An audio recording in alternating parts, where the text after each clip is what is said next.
All right, guys, it's time for the TCB debate. You guys asked for it, and you guys are going to get it. Quick flog of the TCB Appreciation Society. If we do any further, polls where we let you guys decide the segments, you guys can jump on there and vote for it, as many of you guys did. And so here it is. Today's first debate is, much like chickenpox, everyone should catch COVID once to develop a natural immunity. Manny, you're affirmative, and Kush, you're negative. Take it away, Manny. Thank you, Santhuran. To start my debate, there is a mantra once said by the great John Siegler that I like to take inspiration from and live my life by. That is, gotta catch 'em all. From the seminal classic, the Pokemon theme, performed by Jason Page. How many of us actually know someone that has caught COVID? No one. We don't know anyone. So catching COVID is like... I actually have an auntie who almost died with COVID.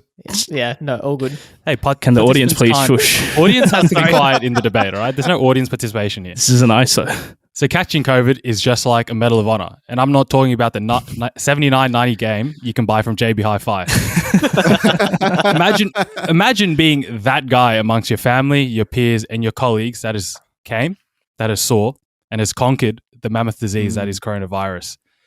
Beating the virus will develop a natural immunity, and that is a fact that cannot be disputed and has been proven time and time again by science throughout the years.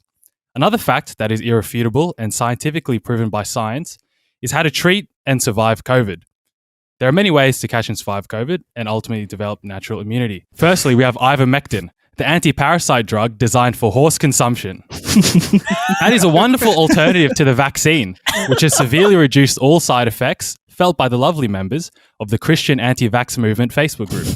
So they say you could ignore the bold text on the box that says, for animal use only. Similarly, as posted by Vivian in the very same Facebook group, she writes, gargling, nasal spray, and eye drops with 1% iodine solution result in dramatically better outcomes with COVID infections. I do this every time I've been exposed. So you've heard, Vivian. Time to stock up some iodine. Lastly, your mate Sue that you met at the shops the other day that was following up on her messages trying to introduce you to her Herbalife program, which she assured you was not a multi-level marketing. It's time to reply to her because her range of green juices, slim tea, and snake oils will get you recovered from COVID in no time. So in summation, I think herd immunity is the way to go because at the end of the day, I dare you to name me one bad thing that has happened from an anti-vax herd. Thanks for that, Manny. Very succinct. Kushagra, your rebuttal, please. Look, Migs, you raised some fair points there. One of those points that you did raise was that name one bad thing from the anti-vax community. Name me one. The lack of education, and I'm a big supporter of education. Let's look at the simple fact. Natural immunity is inherently riskier because you have allowed a pathogen to enter your body.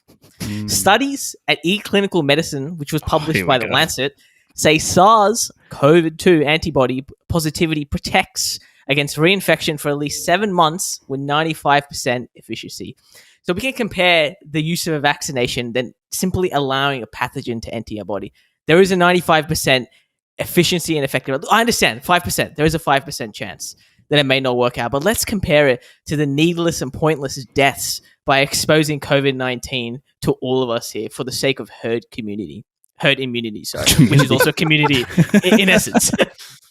Now, Clinical Infectious Diseases, Volume 52, Issue 7, published on the 1st of April 2011, pages 911 to 916 states. One of my favorite parts. It states that vaccines train our immune systems to create proteins that fight disease, known as antibodies, which I'm sure you're all well aware of, because after all, you're all very well-educated people. Just as would happen when you are exposed to a disease. But crucially, vaccines work without making us sick. So now you're talking about herd immunity. Let's talk about the mathematical equation behind it. 1 minus 1 divided by R0. This means that the more people who become infected by each individual who has the virus, the higher the proportion of the population that needs to be immune to reach herd immunity. Now, Kinon Quok, which is an infectious disease... What did you call me? Isn't that a Malaysian restaurant? This is all getting bleeped out. What's wrong with what I said?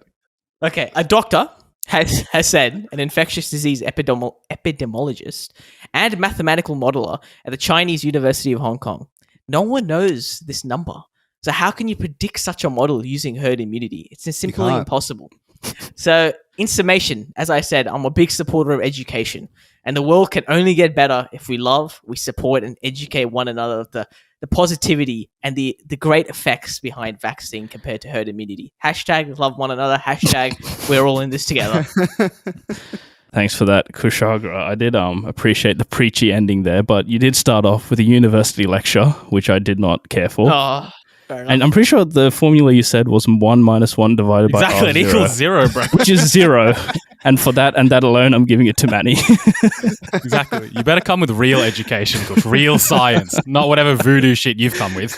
It's an actual formula, guys. Search it up, please. I don't think it is. It is. Search it up. It's 0. Anyway, next topic. Friends is the most overrated TV show of all time. Kush, you're affirmative. Ro, you're negative. Kush, please take it away. All right. Thank you for that, Sen. I'm a big fan of TV shows and movies. I'm a cinephile, and I love watching my television and movies, which are good. Shows that are good, that are excellent. Friends. It is arguably what we call the ever so only white people show. It's a testament to white privileged Hollywood. Forgotten black actors and a complete lack of diversity. That's Gabriel true. Union Preach. herself actually said the director was a regular. He did a lot of episodes. He went over to the scene with David Schwimmer, Matt Perry, and the extras. Then he turned to me and his tone completely changed. There we go, boys. That's a summation of what it meant to be diverse in a cast like Friends. Let's just think about it. If you didn't know the cast, you have three people called, what are they? Jack, Matt, Alexander, Chandler, Ross. Who cares? You can name any white name you want. That's what they'll be called. Talk about unique characters, people. Some people even call the show homophobic and transphobic because of Ross's wife, of course, being lesbian and Chandler's dad being transgender were used as joke opportunities. Let's not forget Monica's fat jokes being used only as an opportunity to do a punchline in the end for a joke. And to end this off, I would like to say a paragraph here, and please indulge me. Oh my God. I am the baseline for opinions, and any opinion I hold is objectively correct, and as a result, any other opinions are wrong. And guess what? You happen to hold a wrong opinion, Rohit. I'm predicting this.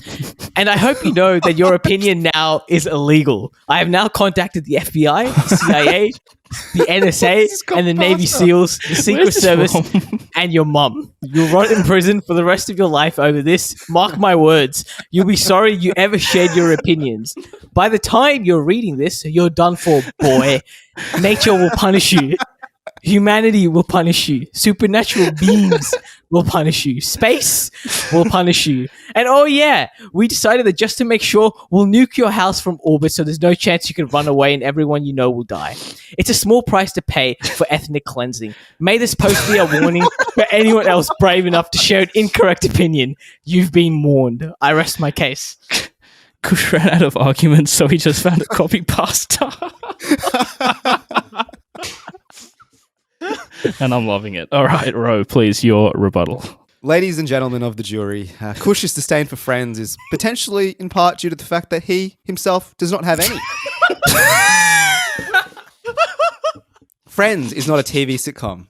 It transcends human experience. And to elucidate the gravity of a show that articulates what it means to be human, I will, in the words of Eldon Tyrell from Blade Runner of the Final Cut, not to be confused with the Blade Runner Oscar Pistorius or the Blade Runner The Inside Story written by Don Shea, will show you what it means to be more human. And I'll do this through an acrostic poem. So F is for Friends, is not overrated. And let me tell you why. R is for Rachel Green is the most attractive character in all of TV, and no one can convince me otherwise. And that's the thing about Rachel. You keep getting older, but she stays the same age. I is for insane amounts of diversity for such an old show. Now, Kush touched on a couple of, potential pitfalls. However, I see it the other way. The jokes were made to make not light of the situation, but to stress the importance. Themes of homophobia, Ross and Rachel's nanny, transphobia, Chandler's dad, ornithophobia, fear of birds, Chick of the duck, philophobia, the fear of love in Ross's case, And so many issues spoken about in just 10 short seasons with around 23 to 25 episodes per season and 20-minute episodes. Mwah. French kiss. E is for ends. But this debate ends right now. Drop the mic. No NDS? Yeah, Or- it's the NDS. Yeah, ends. ENDS, dude. wow. Oh, dude! Wow. Clever. Buzz. Clever. Incredible. Well, Ro had an acrostic poem, and he did start off with an insult on Kush. Well, Kush has had an admission of a xenophilia, which I hope you find the help for that. Wait, what did I say? I thought I said cinephile. Dude, yeah. But is that the plural or whatever? Yeah. Do you have to be Xenophilia? registered for that?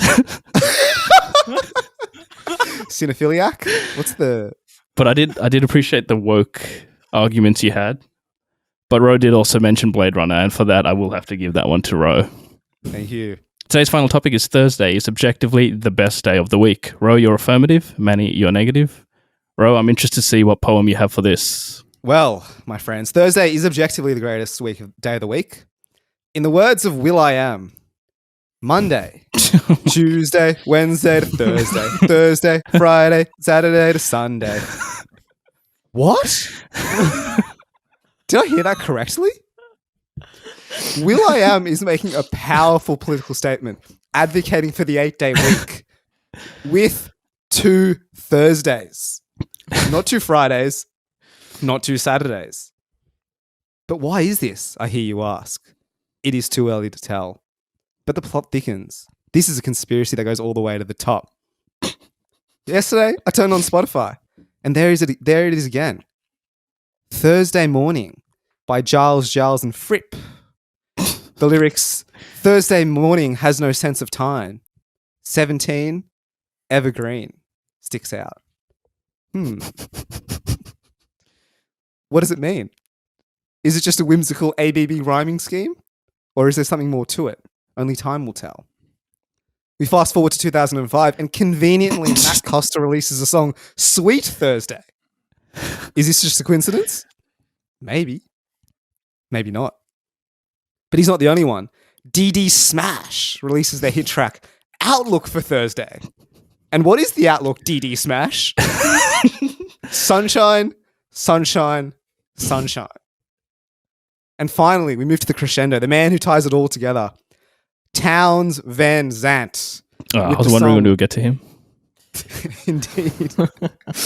Like a summer Thursday. I thought Will.i.am was the man behind the movement. Oh, how wrong I was. He was just the figurehead. This is a revolution, a wave of agreement that Thursday is unanimously the greatest day of the week. And if you're not on board, you will be swept away. As Conor McGregor once said, Thursday's not here to take part, it's here to take over. Oh my god. Thanks for that, Ro. Manny? The word objectively is thrown around a lot these days, and I believe it is starting to lose all meaning. Thursday is not the best day of the week. It doesn't even crack the top 4 of days of the week. Speaking of top 4, what night do top European clubs play Champions League football? Definitely not a Thursday. Thursday is so bad that it cannot stand on its own legs. It needs to be dedicated to throwbacks for its merit. Hashtag Throwback Thursday. Here in Australia, Thursdays are so dire that they have to keep shopping centres open. So they're open late, so people have something to do on a Thursday instead of topping themselves at home. Which is pointless anyway, because online shopping has taken over traditional brick and mortar. So that's useless. Nothing good can come on a Thursday.